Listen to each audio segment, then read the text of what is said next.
ये जो सेबी ने अब कहा है कि मंगलवार या गुरुवार को ही डेरिवेटिव कॉन्ट्रैक्ट की एक्सपायरी होगी, 15 जून तक आपको एक डेट भी चुन के देनी है।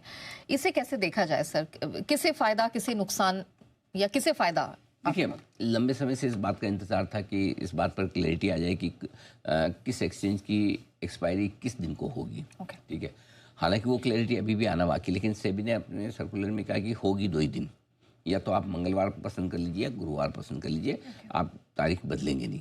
क्योंकि बीच में ऐसा भी होने लगा था कि आमतौर पर एनएससी की गुरुवार होती थी, बीएससी ने मंगलवार किया, फिर एनएससी ने सोमवार करने की सोची, तो फिर उसके बाद मामला थोड़ा बढ़ा, तो फिर जाके मामला सेबी के कोर्ट में पहुंचा, एक तरह सेबी के पास पहुंचा।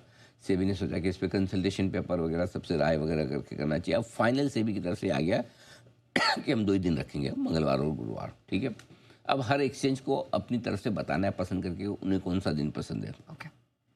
सेबी डिसाइड करेगी कि किसको कौन सा दिन मिलेगा। ठीक है, कि अगर समझो दोनों एक्सचेंज के कि मुझे मंगलवार चाहिए, दोनों बोले मुझे गुरुवार चाहिए, तो फिर सेबी को डिसाइड करना है कि किसको क्या दिया जाए।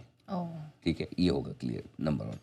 अब वैसे देखा जाए तो दोनों के लिए ठीक है, एनएससी के लिए भी बीएससी के लिए भी क्लैरिटी आ गई कि आपको एक्सपायरी कब कैसे करनी है। करेक्ट, और ये भी क्लैरिटी कि इन 2 में से एक दिन चूज़ करना है। अब आप अगर एनएससी चाहे कि मैं मंडे कर लूँ या बीएससी चाहे कि मैं फ्राइडे कर लूँ, तो वो होगा नहीं। चुनना ये 2 डेट्स में ही, दोनों दिन में से कोई एक दिन लेना। अब इसमें संभावना ज़्यादा है कि जस का तस रह जाएगा। अभी एनएससी की गुरुवार चल रही है, बीएससी की मंगलवार चल रही है, तो मुझे नहीं लगता कि इसमें कोई खास बदलाव होना चाहिए। और सेबी ने दोनों को समझा दिया कि जो चल रहा है चलने दो। मेरे ख्याल से वैसे ही होना चाहिए और वैसे ही होगा भी। सो आई थिंक खाली इसमें अगर एक ही चीज़ है जो इंटरेस्टिंग है कि अगर सेबी ने ये कह दिया, रूल बना कि हम अब कोई भी नई एक्सपायरी वाला दिन नहीं, मतलब बेसिकली सेबी का आइडिया क्या है, उनको वीकली एक्सपायरी चाहिए नहीं। वीकली एक्सपायरी में रिटेल ट्रेडर्स फंसते हैं, मरते हैं। ठीक है, तो अब कोई सपोज तीसरा नया एक्सचेंज आके बोले या पुराना एक्सचेंज कोई कहे कि मुझे भी एक दिन अलग दो, मेरी एक्सपायरी किसी एक दिन अलग करूँगा। ठीक है, फॉर एग्जांपल एमएससी है, मेट्रोपॉलिटन स्टॉक एक्सचेंज है। करेक्ट, वो तो लाइसेंस एक्सचेंज है, वो तो एग्जिस्ट भी करता है, मतलब ऑपरेशन भले ही ना हो। लेकिन अगर वो जाके कहे कि मुझे कोई तीसरा दिन दे दो, सोमवार दे दो खाली पड़ा है, बुधवार दे दो, शुक्रवार दे दो, तो ना, अब उसको भी इन दोनों में से किसी एक में लेना पड़ेगा।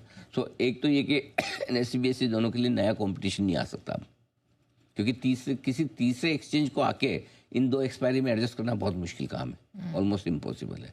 और कोई अगर फ्यूचर में नया एक्सचेंज अगर बनता है किसी वजह से, कोई रीजन से, या कोई कमोडिटी एक्सचेंज इक्विटी एक्सचेंज में बदल जाता है, तो भी वो बदल नहीं पाएगा। तो एनएससी बीएससी दोनों के लिए अच्छी बात है। और स्पेशली बीएससी के लिए ज़्यादा अच्छी बात है, क्योंकि अगर एनएससी बदल कर मंडे को एक्सपायरी ले जाना चाहता था इनकी ट्यूसडे के सामने, तो थोड़ी बीएससी के लिए वॉल्यूम वाली सिचुएशन बिगड़ सकती थी। तो मुझे लगता है हल्का सा बीएससी के लिए स्लाइटली ज़्यादा पॉजिटिव है।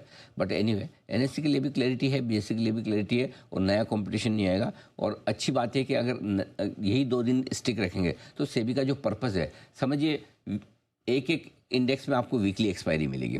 अब जैसे एनएससी में निफ्टी को मिलेगी, बीएससी में सेंसेक्स को मिलेगी। अब कोई तीसरा एक्सचेंज आए, वो बोले मैं सोमवार, कोई चौथा है वो मैं गुरुवार, तो होगा कि लिटरली हर रोज एक वीकली एक्सपायरी हो रही है उनकी, तो वो वीकली एक्सपायरी बैक डोर से आ जाती है। तो वो रास्ता सेबी ने बिल्कुल बंद कर दिया, वो काबिल तारीफ है। तो कुल मिला के एक रिटेल ट्रेडर्स के लिए अच्छी खबर है जो अननेसेसरी वीकली ट्रेडिंग के जाल में फंस रहे थे। एक्सचेंजेस के लिए अच्छी खबर है, ऑल इज वेल। ठीक है, चलिए, ऑल इज वेल, किसी भी तरह की दिक्कत नहीं। लेकिन सर, आज कुछ बड़ी